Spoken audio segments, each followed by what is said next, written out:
एक छोटा सा गांव था जो एक घने जंगल के पास था। गांव अपनी शांत खूबसूरती और जंगल के करीबीपन के लिए जाना जाता था। हालांकि लोगों को हमेशा अधिकतम आवाज में जंगल से दूर रहने की चेतावनी दी जाती थी क्योंकि अजीब घटनाओं और रहस्यमय गायबियों की अफवाहें थीं।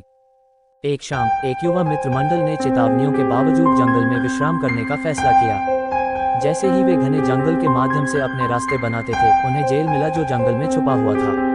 इससे प्रेरित वे भयावह संरचना का अन्वेषण करने का निर्णय लिया। जैसे ही वे अंदर जा रहे थे, उन्हें एक नाक में धुएं की गंध लगी।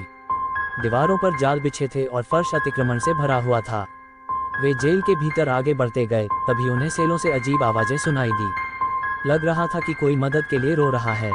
मित्र ने जांच करने का निर्णय लिया। मित्रों ने उन आवाजों का अनुसरण करते हुए एक सेल के पास जाने का निर्णय लिया। सेल खुली थी और दरवाजा सुलझा हुआ था।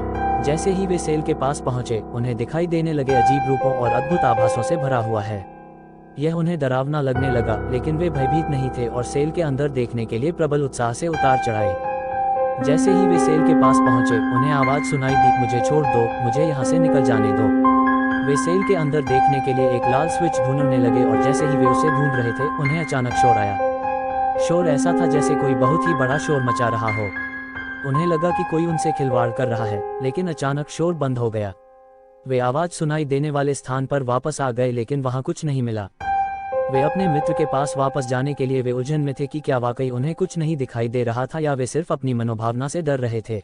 वे अपने मित्रों के साथ फिर से मिलकर उन्हें बताने लगे कि उन्हें सेल के अंदर अजीब सा महसूस हो रहा था जो उन्हें डराने लगा था।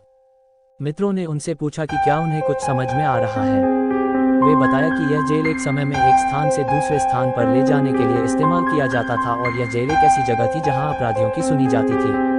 अधिकतर अपराधियों की मृत्यु इस जेल में हुई थी और वहां से गुजरने वालों के बारे में अनेक डरावनी कहानियां सुनाई जाती थीं। उन्होंने आगे बताया कि जेल के बनावट और उसके अंदर का माहौल अपराधियों के जाने से पहले का जबान बोलता है। जेल में रहने वालों की आत्माओं का यहाँ उतार चढ़ाव अभी भी महसूस किया जा सकता है। मित्रों ने उन्हें समझाया कि यह उनकी मनोभावनाओं की वजह से हो रहा है। उनके मित्रों ने उन्हें समझाया कि यह सब उनकी मनोभावनाओं के चलते हो रहा है। जेल में अपराधियों के द्वारा किए गए घोर अपराधों के चलते उनके दिमाग में डर का माहौल बना हुआ हो सकता है। उनके मित्रों ने उन्हें बताया कि उन्हें अपनी मनोभावनाओं को संभालना होगा और जेल में रहने के बारे में सकारात्मक सोचने का प्रयास करना होगा। इसके बाद से उन्होंने अपनी मनोभावनाओं को नियंत्रित करने का प्रयास किया और जेल में अपने साथियों के साथ नैतिक समर्थन देने के लिए प्रेरित किए। वे जेल में रहने वालों के साथ बातचीत करते रहे और अपनी सहायता करने का प्रयास किया। वे जल्द ही समझ गए कि जेल में रहना इतना भयानक नहीं है जितना वे सोच रहे थे। उन्होंने उनके मित्रों के साथ जेल में कुछ दिन बिताए और जेल से बाहर निकलते समय उन्होंने अपनी अनुभवों को अपने दोस्तों और परिवार के साथ साझा किया। यह उन्हें आत्मविश्वास और सकारात्मक सोच की शक्ति देने में मदद करत।